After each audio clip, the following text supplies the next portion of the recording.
Journalism ముసుగులో వాళ్ళు ఒక చిల్లర వేషాలకు పాల్పడి ఏదో డబ్బు కోసం ఆశపడి ఎవరి కోసం ఒత్తాసు పలికి ఒకవైపు నుంచి ఆలోచిస్తే మరి రెండో వైపు నుంచి ఎవరు ఆలోచిస్తారు, ఎవరి విషయం తెలుసుకుంటారు? మనం ఎన్నో రకాలుగా ఎంతో మంది కష్టపడి కట్టినటువంటి ఈ ప్రీమియం ని కాపాడాల్సిన బాధ్యత కంపెనీకి ఉంటుంది కదండి.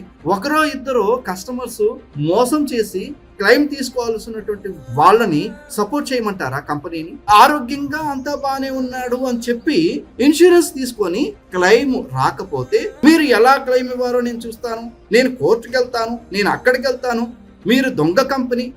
ఎవరు దొంగ అండి? హెల్త్ ఇన్సూరెన్స్ తీసుకునేటప్పుడు గవర్నమెంట్ IRDA ఒక పూర్తిగా 3 కండిషన్స్ ఇచ్చిందండి. డే 1 నుంచి, అంటే పాలసీ తీసుకున్నటువంటి డే 1 నుంచి యాక్సిడెంట్స్ జరిగితే మొత్తం అన్ని రకాల యాక్సిడెంట్స్ కవర్ చేస్తాము. 31వ రోజు నుంచి సహజ సిద్ధంగా వచ్చేటువంటి జబ్బులన్నీ కూడా కవర్ చేస్తాము. అండ్ దీర్ఘకాలికంగా వచ్చేటువంటి 9 రకాల జబ్బులు, వాటికి సంబంధించిన ఏదైనా వస్తే మాత్రం, క్రానిక్ డిసీజ్ ఏదైనా వస్తే మాత్రం 2 years వెయిటింగ్ పీరియడ్. ఇది కాకుండా ముందున్నటువంటి జబ్బు ఏదైనా ఉంటే మాత్రం అది ఖచ్చితంగా కంపెనీకి చెప్పాలి. చెప్పిన తర్వాత దాన్ని ఇంక్లూడ్ చేయాలి.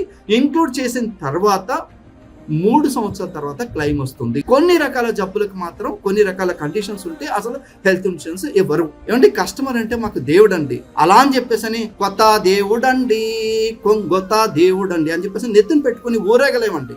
ఇలా మోసం చేసేటువంటి దేవుళ్ళు ఎవరైతే ఉన్నారో ఆ దేవుళ్ళకి బుద్ధి చెప్పాల్సిన బాధ్యత కూడా స్టార్ హెల్త్ దేనండి. ఎందుకంటే అటువైపు కోటాను కోట్లటువంటి దేవుళ్ళు, కస్టమర్ దేవుళ్ళు ఉన్నారు.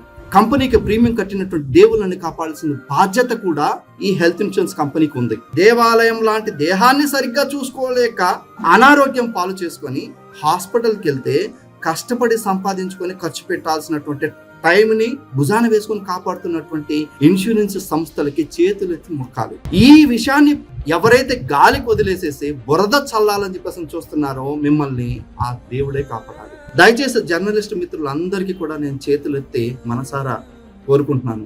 మీరు ఒకవైపు వాదన మాత్రమే మీరు చూడకండి. అవగాహనతో కావచ్చు, ఆలోచనతో కావచ్చు, సబ్జెక్ట్ కూడా కొంచెం తెలుసుకోండి.